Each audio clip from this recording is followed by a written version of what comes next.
Ms Morgan. Thank you very much, Mr Dowd. And can I congratulate my honourable friend and neighbour for securing this very important debate today. In fact, it's the second year running, I believe, that you've secured this debate, yes.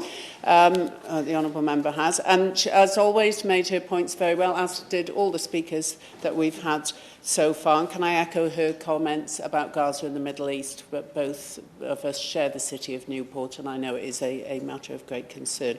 And as my honourable friend and neighbour set out, this is a government clinging on to power, having presided over 14 years of managed decline, lacking the interest, the vision and the appetite to deliver the fundamental change that our country needs. We've had some excellent contributions, as I've said, from members today who will have had that direct feedback from their constituents, be it on their doorsteps in places like Monmouth and their surgeries, and certainly I have done over the Easter recess through a cost of living survey that we carried out in Newport East. And this feedback, people are very strongly telling us just how held back they feel by this failing Tory government.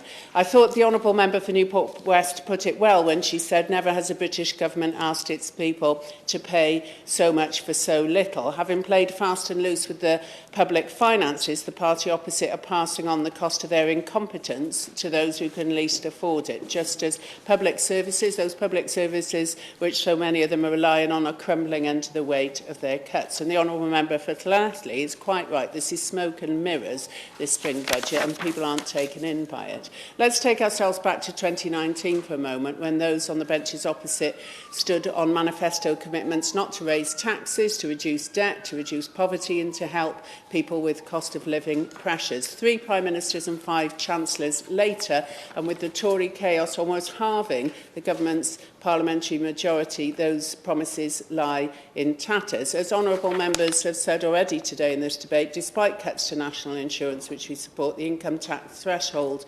freezes mean that taxes are rising at a record pace, now a 70-year high, and rising each year of the spring budget's forecast period. This will make households in Wales £700 worth off, as the honourable member for Newport West said. And I was very struck by a constituent I met in Mega on Saturday on the issue of income tax threshold freezes, which was raised by the honourable member for Llanelli, who described to me how her small monthly pension was hit by the impact on the tax upon it and how unfair that was. The UK, I will give way. And of course, I'm sure my honourable friend will mention, which I forgot to mention, that pensioners don't pay NI, so they've had no benefit whatsoever from that cut. I thank the honourable member for Llanelli for making that point, which is a very pertinent point to make and does have a big impact on pensioners, as she said. The UK debt to GDP ratio is at its highest level in 70 years with no sign of falling. The number of people living in absolute poverty is expected to increase this year to 12 million and 4.2 million children living in poverty. 62,000 householders in Wales this year will face the Tory mortgage bombshell, as honourable members have mentioned, as their fixed-term rates expire, with the average home expected to face a homeowner expected to face a £240 hike in their monthly bill.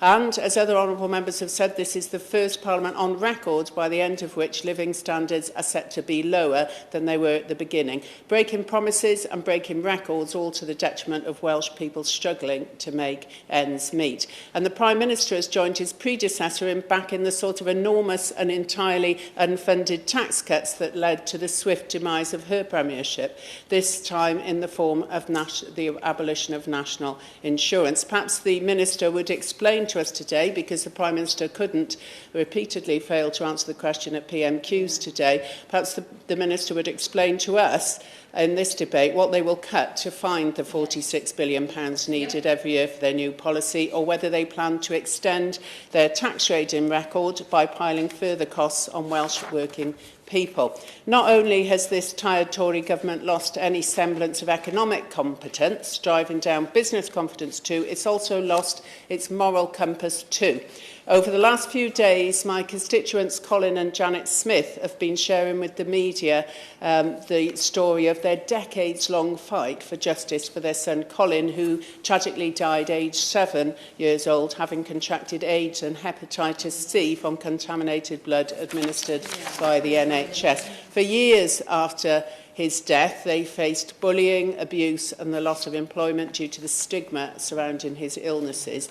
And the knowing the family very well, the absolute tragedy of what he was put through. Members across this House will know that their story is not unique. They have campaigned tirelessly alongside so many others for the truth and for just compensation. So I'd really like the Minister to tell us why, despite the final recommendations on compensation having been delivered to Sir Brian Langstaff by Sir Brian Langstaff, the chair of the inquiry, to ministers more than a year ago when he said they could get on with paying the compensation payments. There's not a single word about this in the spring budget. I think it's an absolute disgrace. Welsh steelworkers are also right to feel betrayed by this government, willing to countenance 3,000 redundancies across South Wales while our European steelmaking competitors make historic investments in green steel. The almost overnight end to our virgin steelmaking capability in Port Talbot is not an inevitability. Rather than rely on imports from across the world, exposing us to the same global risks that precipitated the energy crisis, ministers must revisit the multi-union plan described by Charter itself as being credible to work with our steelworkers towards a just transition to a greener future for the steel we all want. As the Honourable Member for Llanelli raised, on this side of the House, we would invest £3 billion in green steel within the first term of a Labour government in Westminster, protecting livelihoods and the future of our sovereign British steel manufacturer, which is vital for our plan to make Britain a clean energy superpower by doubling onshore wind, tripling solar and quadrupling offshore wind. It's not too late for the government to change direction on this, and it would be particularly important for my honourable friend for Newport West and us in Newport with Llanwern Steelworks, and it would not be the first time a Conservative press release has sounded suspiciously familiar to Labour colleagues, whether it's the narrowing of the non-dom tax loophole or the half-hearted levy on oil and gas giants. The Prime Minister appears to be slowly realising that the path to a fairer, brighter future for Wales and for Britain is through the progressive policies of a Welsh Labour government working with the Labour government in Westminster. And the consequential funding that will flow from a UK Labour government to Welsh public services will be critical, and it's very important that the Honourable Member for Pontypridd also mentioned the cost burden on local government too, but our public services, which face intense challenges, particularly in the context of the value of the Welsh Government's budget having dropped by 1.3 billion in real terms as a result of the Tories' economic mismanagement. There was, however, some progress to be welcomed from the spring budget. On this side, we've been repeatedly calling on the government to get a move on with the new nuclear site at Wilver. The purchase of the site is therefore good news, but we're still nowhere near seeing the prospect of clean energy and those thousands of good jobs returning to Anglesey. Had they not dithered for 5 years, we could have seen the plant 50% complete with up to 8,500 construction jobs underway, with around 900 permanent jobs to follow and 400 million for the local economy in wages.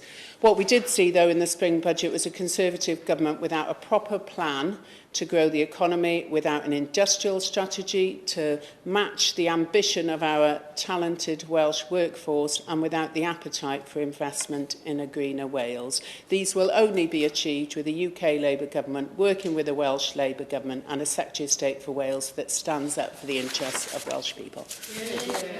Minister.